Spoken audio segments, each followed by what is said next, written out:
Ah, a visitor. You're a welcome sight.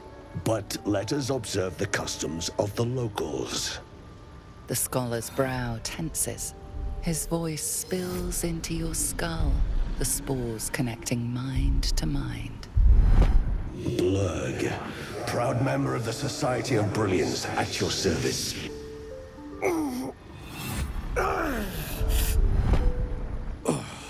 Or perhaps not. Your mind is far more complex than that of the fungi.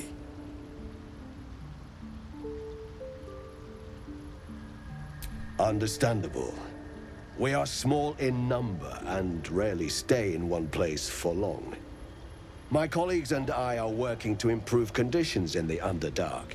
This need not be such a dire, hostile place. It's curious to find a surface dweller here.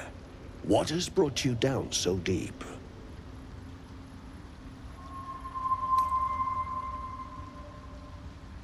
Truly remarkable. But why come to the Underdark, where they hold so much power?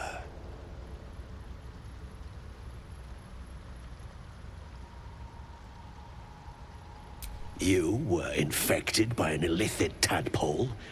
It's a miracle you're still intact. You must be worried sick, but have no fear. I have a friend who may be able to assist. Omeluum! I hope this is important, Blurg. My Zirkwood samples need constant attention. It is. This adventurer has an illithid tadpole inside her head, but she hasn't turned. No ceremorphosis. That's impossible, but intriguing. Are you looking to have it extracted?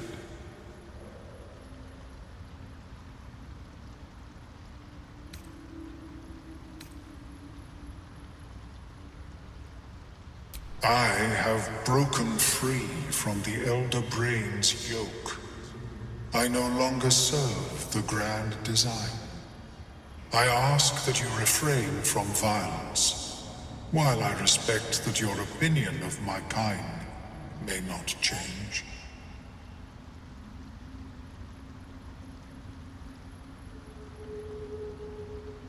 A collective quest to eliminate the Gith and enslave all other humanoids. If that settles matters for the time being, would you like a diagnosis? Open your mind to me. Let us see what lurks within.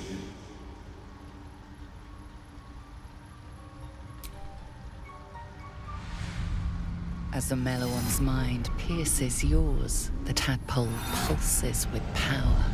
It feels 10 times its size. Alive, awake, almost smug. This is most unusual. The incubation period should be complete, as should your transformation. But the larva is infused with strange magic. It appears to be in some form of stasis.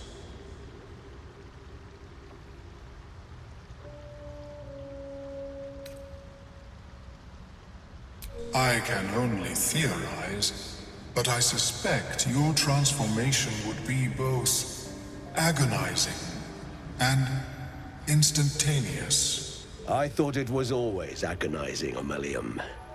Well, yes, but that wasn't my point.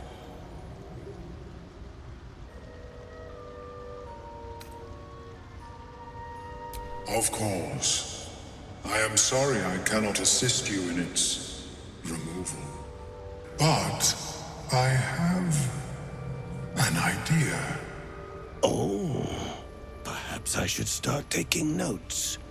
There may be a way to bypass that stasis. There are many alchemical substances that can influence the mind.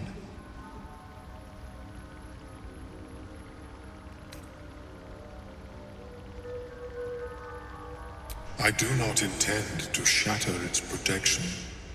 I need only bypass the interference that prevents me from communicating with the larva.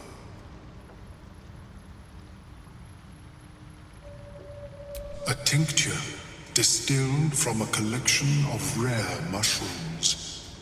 They have subtle psionic influence. I would require a fresh ton of madness and Timisk spores. But be warned, in their natural state, both of these mushrooms can be quite dangerous. Timisks cause confusion in those that approach them. The tongue is self-explanatory.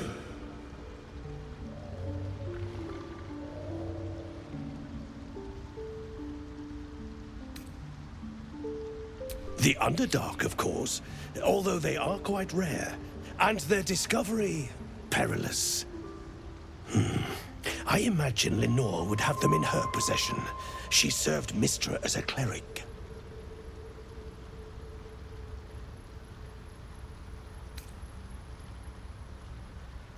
The southwest when I last saw her, although her tower does have a tendency to move.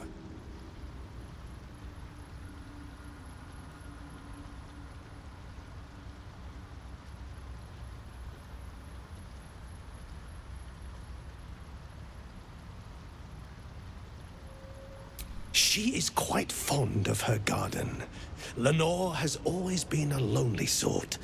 Nature was her only companion. I offered her the chance to join the society, but she refused. Her experiments on Susa bark took priority.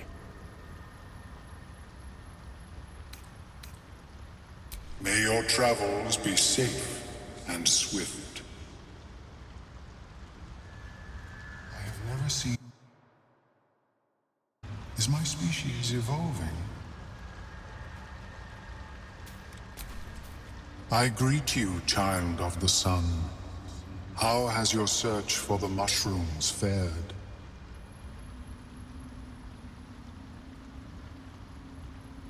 I was born with a propensity for arcane magic my people despise. It gave me the strength to resist the Elder Brain. Every waking hour I pushed back against its dire hold. My wizardry empowered me. The moment its control shattered, I fled. Before the colony discovered I had defected.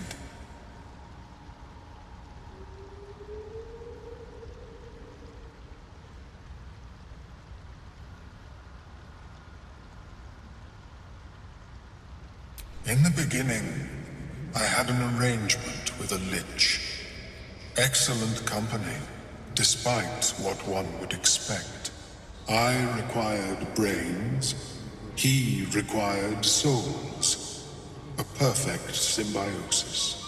But our ambitions eventually splintered. I wished to better the world, and he preferred its rot. So I left his company. And thus I now feed from those who act against the Society's goals.